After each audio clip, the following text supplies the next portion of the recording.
As promised earlier, I would want us to get to measures of dispersion, and in this lecture I'm going to cover range and variance. So going to the content, the measure of dispersions shows scattering of data. It tells the variation of the data from one another and gives a clear idea about the distribution of data. Previously we did something on central tendency. Now we want to check scatter of data. The main idea about the measure of dispersion is to get to know how data are spread. Now the methods involved here include range, variance, standard deviation, quartile deviation. Maybe others will be discussed later. Now, talking about range, this is basically the difference between two extreme observations of the data set. It is obtained by subtracting the smallest value from the largest value. That is, if x max and x min are the two extreme observations, then range is obtained by x max minus x minimum. Okay, it's as simple as that. The maximum or largest and the minimum or smallest values can be obtained by inspection of data or by use of statistical tools such as Excel or others. Okay, so this is basically a very simple approach of checking spread or scatter or distribution of data in biostatistics. Now, there are merits of range. What are the good things about it? We talk about it being the simplest of the measure of dispersion, very easy to calculate, as you have seen earlier, very easy to understand, just the way you have already understood, independent of the change of origin. You know, most of these statistical data have issues or can change patterns or trend based on the change of origin. But when you're talking about range determination, this change of origin does not affect that. Now, what are the challenges associated with range? It is based on two extreme observations, hence can be affected by fluctuations. Okay. Now, a range is not a very reliable measure of dispersion. Just picking a minimum value, maximum value, then get the difference. It's not very reliable. Therefore, alongside range, we need to apply some other methods of measuring this dispersion. And then it's also dependent on change of scale. If scales are changed, or if these scales of data were discussed earlier when we were introducing this biostatistics study. So you can refer to these scales and then you compare with what we mean by it affecting range. Let's get to variance. What is it? So variance is the average square difference of scores from the mean score of a distribution.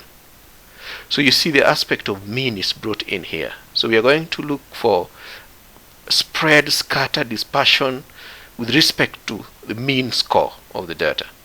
So it is the measure of scatter, dispersion from the mean of data, and we have two simple formulas used to do this. So for discrete data, we have V equals to summation of xe minus x bar squared over n. This xe is simply the entry, the value of the entry itself. X bar is the mean of the data. Of course, n is the number of entries in the discrete set of data. For grouped data, we use this other formula, a small adjustment to the formula for discrete. So you see xm here. So if I have grouped data for every class, I will get a midpoint or mid value, which is represented by xm, minus x bar, which is still the mean of that data, over summation of f, total frequencies. So this is basically the formula which is used to find variance for grouped data. Maybe you can understand this better by use of an example. So let's try example 1. Determine the variance of the set of numbers 5, 6, 8, 4, 10, 3, correct to 4 significant figures. This is simple because what we first have to do is to find x bar, which is the mean. And for this kind of data, it is simply the summation of x, all these values added, divided by the number of entries. So you'll have 5 plus 6 plus 8 plus 4 plus 10 plus 3 divided by 6. This will be 36 over 6, which is 6. So our mean value for this data here is 6, and we want to use that value to try to find variance. So from the formula, v is equal to summation of into bracket xe minus x bar close bracket squared over n, we need to get these parts from our data so that we can apply the formula. So we have entries x, 5, 6, 8, 4, 10, 3, and we need to get the change or the division or the difference between the entry and the mean. So if you have 5, subtract 6, which is our mean, to get minus 1. Square that, you get 1 from this column. So if you have 6 minus 6, you get 0. Square that, you get 0. 8 minus 6, 2. Square that, you get 4. 4 minus 6, you get negative 2. Square that, 4. 10 minus 6, you get 4. Square that, you get 16. 3 minus 6, you get minus 3.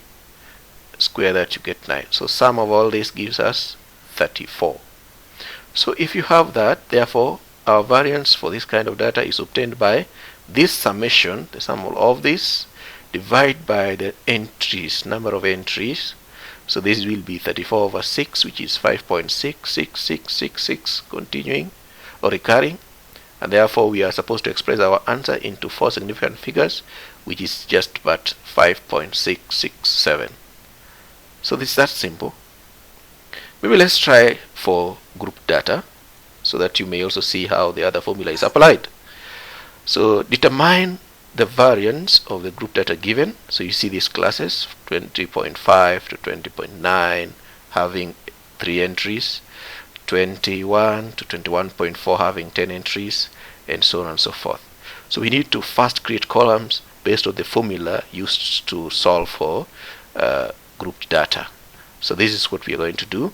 So what is guiding us here is this formula. So you look at the formula and then you create columns guiding you towards or leading you to the parts that the formula requires so that we can end up with variance calculated for this kind of data. This first part you have already seen in the question. These are the classes. These are the frequencies. So quickly we can get total frequency here as 48. If you add all this, the summation is 48. Then we need to get the column for midpoint, x, because we are going to use this x for other parts of this calculation. So midpoint is obtained by getting the sum of this 20.5 plus this divided by 2. Or you can use lower class boundary plus the upper class boundary divided by 2. You'll still get this value here. The same for this other class, this other class, this other class, up to the end. You'll find midpoints, which will be our x for this question. Then the next column we are going to generate will be the product of x and f for corresponding classes. So we'll end up having this 62.1 coming from 20.7 times 3, 212 coming from 21.2 times 10, and so on and so forth. So that column, again, you understand how it comes. Then let's get to this other where we have the difference between the midpoint and the mean. Now that simply tells us that we needed to have calculated the mean for this data. So how do we get this mean? Mean for this data is actually got by using this column we created just before we got there. So this product of fx, you get its summation, because the formula for mean is simply summation of fx over summation of f. So this is what we have divided by 48. You will get 21.919. So this value is going to be used throughout in this other column so that we get what we have here. So x minus x bar simply means 20.7 minus 21.919, will give you negative 1.219, and you repeat the same for this, and for this other class, and for this other class, or for this other class. And if you're operating in Excel, that becomes very easy. Once you create a formula here, like you start by equal sign, then you type, you click on this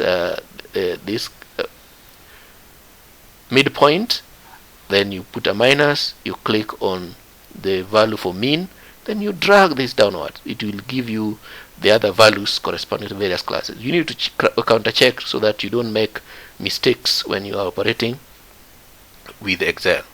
So let's get to this other column, which is just simple, the square of this column. So when you have negative 1.219, square it, you get this. When you square this, you get this. Again, you can see how that can be obtained from Excel easily, and you have all this given in that column, as simple as I have said. Now we are still not at the stage where we can apply our formula.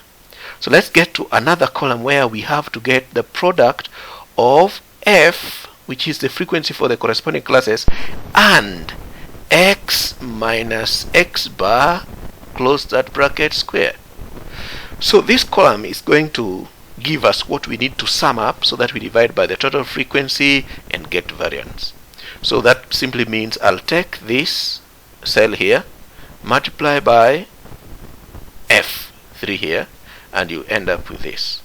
Repeat that for this other class and for this other class, so that at the end you have the value here, okay, multiplied by f to get f into bracket x minus x bar, close that bracket, squared for this section. So what do we have here?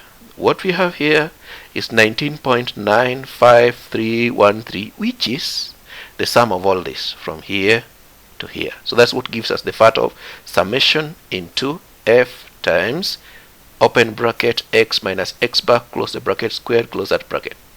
That gives us this upper part.